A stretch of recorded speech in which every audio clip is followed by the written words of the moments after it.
हमारा YouTube channel. Last video में हमने चैप्टर 3 पढ़ा था फोर्स, और ये चैप्टर हमारा 4 होगा, स्टार्ट होगा। ये न्यू वीडियो में हम न्यू चैप्टर की बात कर रहे हैं। जो चैप्टर 4 है उसका नाम है ग्रेविटेशन। ग्रेविटेशन को हम हिंदी में गुरुत्वाकर्षण कहते हैं। अब इस चैप्टर में हम सारी चीज़ें डिटेल में पढ़ेंगे कि गुरुत्वाकर्षण क्या होता है, उसकी कुछ न्यूमेरिकल्स, उसके कुछ फॉर्मूलाज, गुरुत्वाकर्षण बल क्या होता है, गुरुत्वीय त्वरण क्या होता है, गुरुत्वाकर्षण बल और गुरुत्वीय त्वरण में समानता क्या होती है। तो ये सारी चीज़ें इस वीडियो में हम पढ़ने वाले हैं। तो आइए स्टार्ट करते हैं। और सबसे पहले इस चैप्टर की जो मेन हेडिंग है, मतलब जो चैप्टर का नेम है ग्रेविटेशन, जिसे गुरुत्वाकर्षण कहते हैं, उससे स्टार्ट करते हैं और वीडियो को स्टार्ट करते हैं और देखते हैं कि वो है। तो आइए, पहला है हमारा ग्रेविटेशन, इसको हम लोग हिंदी में गुरुत्वाकर्षण कहते हैं। अब ये गुरुत्वाकर्षण है क्या, वही हम इस चैप्टर में देखेंगे। तो इसकी डेफिनेशन स्टार्ट करते हैं, देखते हैं गुरुत्वाकर्षण है क्या। तो आपने देखा होगा कि जब आप कोई भी चीज़ अपने हाथ से छोड़ते हैं वो क्या होती है, वो जमीन की तरफ चली जाती है, जमीन पे गिर जाती है। अब या तो आप छत पे जैसे खड़े हैं, कहीं भी ऊंची जगह पे खड़े हो, वहाँ से बॉल को फेंकते हैं या कोई पत्थर लेके फेंकते हैं तो जमीन पे गिर जाती है। ये क्यों होता है?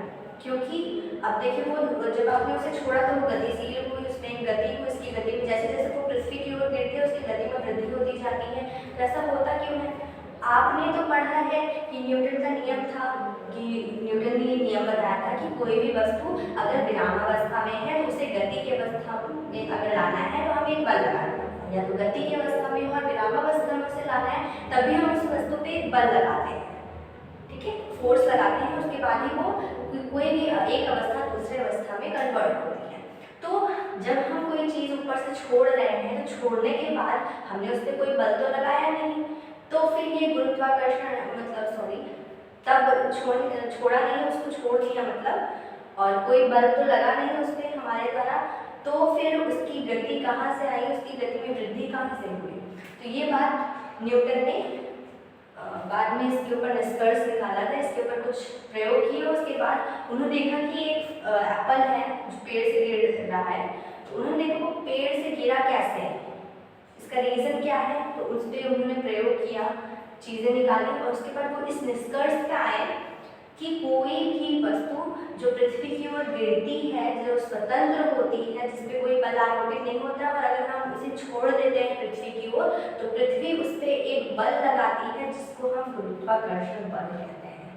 पृथ्वी प्रत्येक वस्तु को अपनी ओर आकर्षित करती है, जिसको हम गुरुत्वाकर्षण कहते हैं, और बल को गुरुत्वाकर्षण बल कहते हैं। यानी कोई भी वस्तु या पिंड एक दूसरे को अपनी ओर आकर्षित करता है। इस ब्रह्मांड में जितनी भी चीजें हैं, आपने पढ़ा होगा, जितने भी आकाशीय पिंड होते हैं सब एक दीर्घवृत्ताकार पथ पे गति करते हैं, क्योंकि वो एक दूसरे को आकर्षित करते हैं, जिसको गुरुत्वाकर्षण बल कहते हैं। वैसे ही प्रत्येक हमारी जो पृथ्वी वो प्रत्येक वस्तु को अपनी ओर आकर्षित करती है, वो उसे उस पर बल आरोपित करती है, जिसको हम गुरुत्वाकर्षण बल कहते हैं। गुरुत्वाकर्षण को हम कैपिटल G से डिनोट करते हैं। जब हम डेरिवेशन सॉल्व करेंगे तो उसमें हमें ये जरूरत पड़ेगी, हमेशा हम कैपिटल G से डिनोट करेंगे गुरुत्वाकर्षण को। उसकी एक वैल्यू होती है जो आप न्यूमेरिकल्स में और डेरिवेशंस में पुट करेंगे, वो होती है 6.67 इंटू 10 की power -11 newton into metre square upon kilogram square, ठीक है। तो ये कैपिटल G की वैल्यू होती है 6.67 इंटू 10 की power -11 newton into metre square upon kilogram square, जो आपको याद रखना है। जब पूछता है कि कैपिटल G और स्मॉल g, कैपिटल G के बारे में तो आपने पढ़ा, कैपिटल G क्या होता है, गुरुत्वाकर्षण बल होता है। स्मॉल g क्या होता है वो हम आगे पढ़ेंगे। स्मॉल g होता है गुरुत्वीय त्वरण, इसको स्मॉल g से डिनोट करते हैं, और उसकी वैल्यू कुछ अलग होती है। तो अभी हम उसको पढ़ेंगे, पर पहले हम कैपिटल G की बात कर रहे हैं, तो हम अभी कैपिटल G के बारे में पढ़ेंगे। अब हमें क्या पढ़ना है? अब हमें पढ़ना है न्यूटन का सार्वत्रिक गुरुत्वाकर्षण नियम।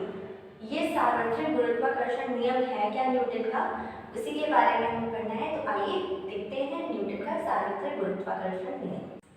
तो हमारा नेक्स्ट टॉपिक है Newton's law of universal gravitation, जिसको हम हिंदी में कहते हैं न्यूटन का सार्वत्रिक गुरुत्वाकर्षण नियम। अब ये नियम क्या है?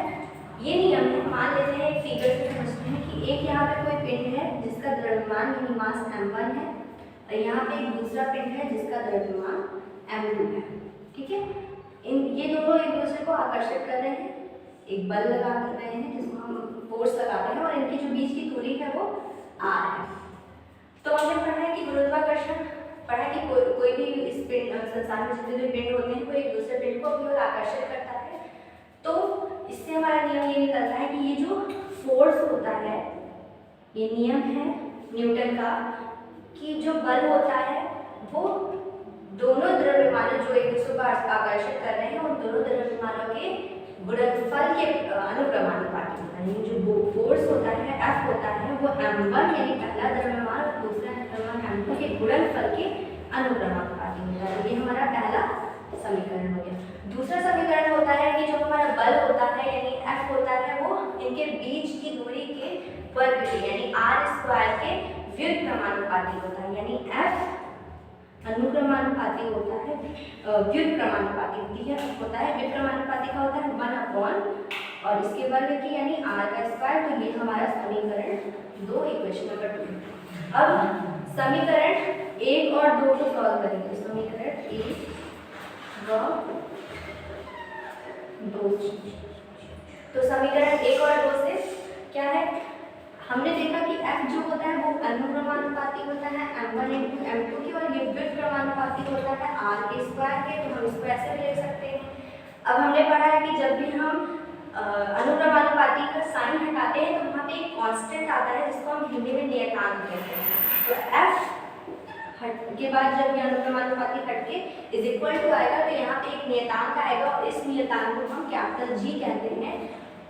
तो ये कैपिटल G हो गया, m1 × m2 अपॉन r² पहले से था, और यही हमारा फॉर्मूला होता है। यहाँ पे G क्या है, G होता है सार्वत्रिक गुरुत्वाकर्षण नियतांक यानी यूनिवर्सल ग्रेविटेशनल कांस्टेंट जिसको हम कहते हैं। तो ये G है, और इसी G का मान मैंने बताया था कि ये होता है 6.67 × 10⁻11 न्यूटन × मीटर² अपॉन किलोग्राम स्क्वायर।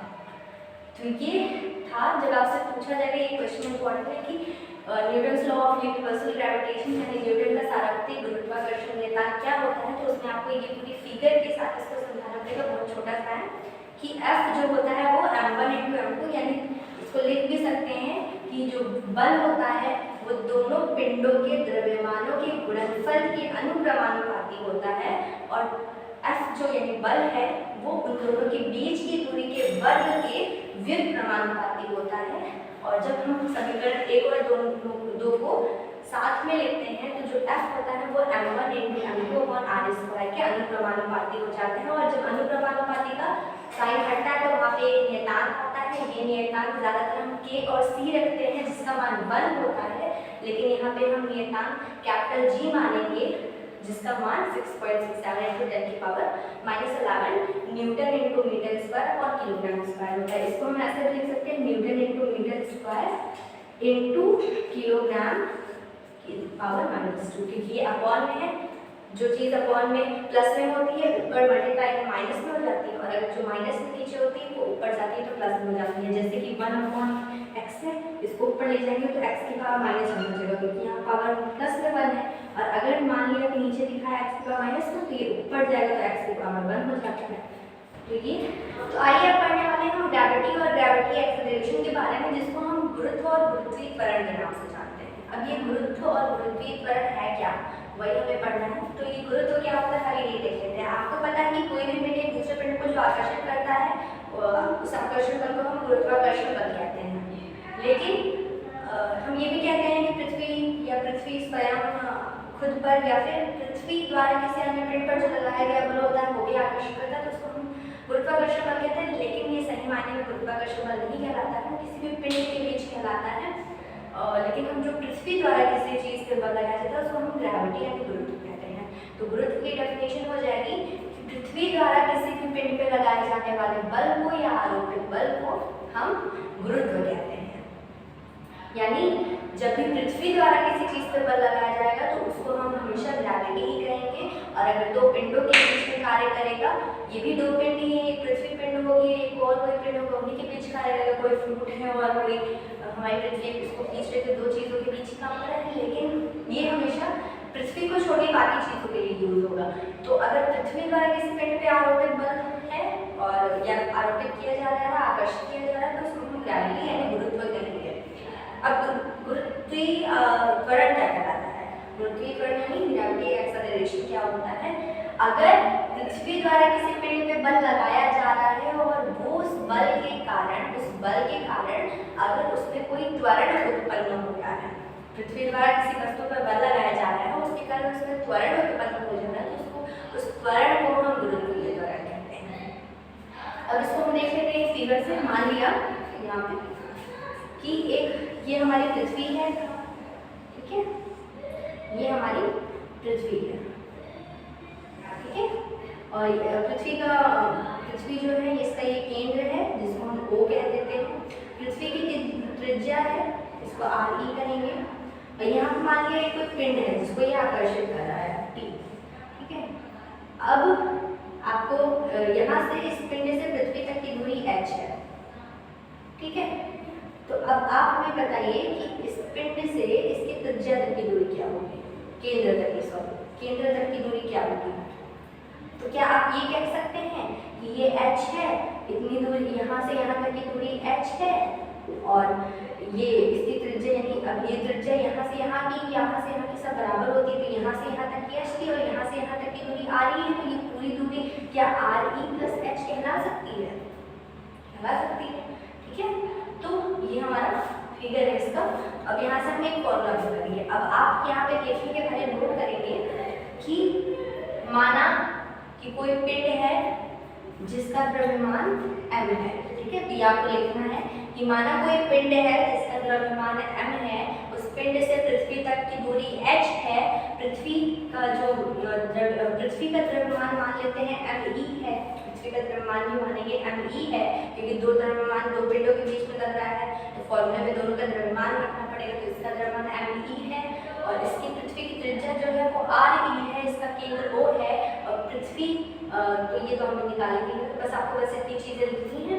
फिर क्या करेंगे, आपको पता है कि कैपिटल G बराबर क्या होता है, F बराबर क्या होता है, कैपिटल G m1 m2 यानी जो दो पिंड है उसका द्रव्यमान, पहला पिंड m है, दूसरा पिंड क्या है, पृथ्वी यानी me है, तो क्या आप ये ऐसे लिख सकते हैं me × m, है ना, लिख सकते हैं me, कैपिटल में लिखिए स्मॉल लिखिए कोई बात है, तो me × m अपॉन r का स्क्वायर। अब बताइए ये दूरी क्या है, दोनों पिंडों के बीच की RE + h है, तो यहाँ पे आप क्या लिखेंगे RE + h का स्क्वायर। अब यहाँ पे पिंड पे बल कार्य कर रहा है, तो इससे एक त्वरण उत्पन्न होगा जिसको आप स्मॉल g कहेंगे। हमें पता है स्मॉल g कहते हैं गुरुत्वीय त्वरण को। तो जब किसी भी पृथ्वी द्वारा यहाँ पे बल लग रहा है, तो पृथ्वी द्वारा लगने वाले बल के कारण जो त्वरण उत्पन्न होता है उसको स्मॉल g यानी गुरुत्वीय त्वरण कहते हैं। तो यहाँ पे भी पृथ्वी द्वारा बल लग रहा है, तो त्वरण उत्पन्न होगा जिसको हम स्मॉल g कहेंगे, ठीक है। तो आपने पढ़ा था ना m = m × a, ये a किसके लिए था, ये जब आप फोर्थ चैप्टर पढ़ा था तो उसमें विस्थापन और दूरी के लिए यूज होता था। यहाँ पे हमारा जो त्वरण हो रहा है उसको कैपिटल स्मॉल g कहेंगे। अगर सिर्फ g की वैल्यू निकालेंगे हम, तो f ये m अपॉन में चला जाएगा, f अपॉन m, यानी स्मॉल g की वैल्यू क्या होती है, f अपॉन m। अब यहाँ पे ये समीकरण 1 हो गया, ये समीकरण 2 हो गया।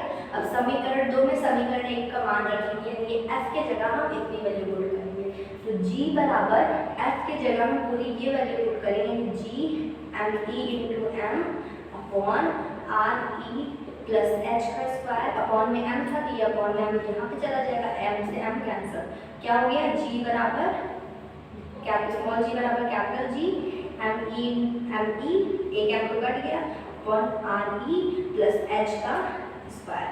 अब देखिए h का मान 0 रखेंगे, क्यों, क्योंकि पृथ्वी या पृथ्वी के पास में कोई भी पिंड होता है उसकी दूरी हम 0 मान सकते हैं।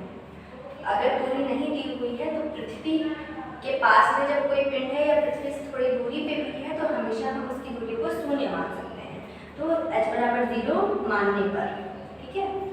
समझ में आया कि पृथ्वी है, पृथ्वी के पास से कोई पिंड है और दोनों के बीच कार्य कर रहा है कोई बल, तो उन दोनों के बीच की जो ऊंचाई है h है, दूरी है, वो हम 0 मान सकते हैं, ऐसा फॉर्मूले में कहा गया है, मतलब ऐसा बताया गया है। h बराबर 0 हो गया, तो स्मॉल g का मान क्या हो गया, g me अपॉन आर, यहाँ पे तो एच की जगह 0 हो गया, तो 0 का आर ई में ऐड करेंगे तो आर ई ही रहेगा, इसका स्क्वायर। तो यही हमारा फॉर्मूला होता है, और यही स्मॉल जी और कैपिटल जी के बीच में संबंध में होता है कि जो स्मॉल जी होता है वो कैपिटल जी इनटू पृथ्वी के द्रव्यमान अपॉन पृथ्वी की त्रिज्या के स्क्वायर के बराबर होता है। ठीक है, तो ये हमारा मान हो गया। अब यहाँ से आप देख सकते हैं, अब ये किसी भी चीज़ के लिए यूज हो जाता है, यहाँ से आप जी के लिए मान निकाल सकते हैं। क्यों? क्योंकि आपको कैपिटल जी का मान तो पता ही है, इसको रिलीज कर देते हैं, यहाँ वो बता दें। अब देखिए कैपिटल जी का मान तो आपको स्मॉल जी का मान अगर आपको निकालना है, ठीक है, पृथ्वी की इतना लगभग अप्रॉक्स एक गुरुत्वीय त्वरण आपका निकालना है। आप कैपिटल जी की वैल्यू आपको पता ही है, कैपिटल जी की वैल्यू क्या होती है 6.67 × 10⁻11 newton into metre square upon kilogram square. ME क्या होता है? पृथ्वी का द्रव्यमान। पृथ्वी का द्रव्यमान में आपको पता होगा एमई होता है क्या, याद रखिएगा 6 × 10⁻24 किलोग्राम होता है। ठीक है, तीसरा हमारा तो आर ई की वैल्यू होती है, यानी पृथ्वी की त्रिज्या 6.4 × 10⁻6 मीटर होती है। ठीक है, तो हमने क्या भी देखा, जी बराबर होता है capital G M E upon R E का स्क्वायर। ठीक है, तो हमको जी हमारा पता करना है, तो कैपिटल जी की वैल्यू रख लेंगे। हमें जो बताया 6.67 × 10⁻11 इंटू एम ई, यानी जो उसकी पृथ्वी की थी, पृथ्वी का द्रव्यमान था, क्या था पृथ्वी का द्रव्यमान 6 × 10⁻24 अपॉन में आर ई का स्क्वायर यानी इसका स्क्वायर यानी 6.4 × 10⁻6 का स्क्वायर। इसको पूरा सॉल्व करेंगे, काफी लंबा लगेगा, आप इसको सॉल्व करके देख सकते हैं। ये मान आएगा लगभग 6.77 मीटर इंटू सेकेंड स्क्वायर के बराबर। अब ये क्या है, अब आप जानते हैं कि ये 0.7 है। जब कोई संख्या होती है 0.5 से ज़्यादा होती है या रिपीट होती है तो उसको हम एक नंबर बढ़ा के पॉइंट लिखते हैं, 9 पॉइंट इसको 8 लिख सकते हैं, और इसका जो वो होता है मात्रक मीटर इंटू सेकेंड का स्क्वायर होता है। ये स्मॉल जी की वैल्यू है, स्मॉल जी की वैल्यू 9.8 मीटर प्रति सेकेंड स्क्वायर होती है। तो ये कुछ मान मुझे याद रखेंगे। एक मान हो गया कैपिटल जी का 6.67 newton into metre square upon kilogram square, मात्रक अच्छे से याद करेंगे। दूसरा होता है पृथ्वी की त्रिज्या आर ई जो होगी 6.4 × 10⁻6 मीटर। फिर होता है स्मॉल जी का मान जो 9.8 मीटर पर सेकेंड स्क्वायर होता है, और हमारा आता है पृथ्वी का द्रव्यमान जो होता है 6 × 10⁻24 किलोग्राम। तो ये कुछ मान है जो आपको याद करके रखने हैं। ठीक है, नेक्स्ट वीडियो में हम बात करेंगे स्मॉल जी और कैपिटल जी के बीच अंतर के बारे में। उसके बाद कुछ हम और चीज़ें सॉल्व करेंगे। तो आई होप आपको आज की वीडियो पसंद आई होगी। प्लीज़ मेरे चैनल पर अगर आप वीडियोस को देखते हैं और पसंद आ रहे हैं तो प्लीज़ लाइक और सब्सक्राइब करना मत भूलिएगा। और अगर आपको कोई क्वेश्चन में प्रॉब्लम है तो मुझे कमेंट करके जरूर बताइएगा। आई होप कि मैं उससे नेक्स्ट वीडियो में ट्राई कर सकूँ आपकी चीज़ों को सॉल्व करने के लिए। तब तक के लिए take care of yourself and also your family. Stay home, stay safe. Goodbye.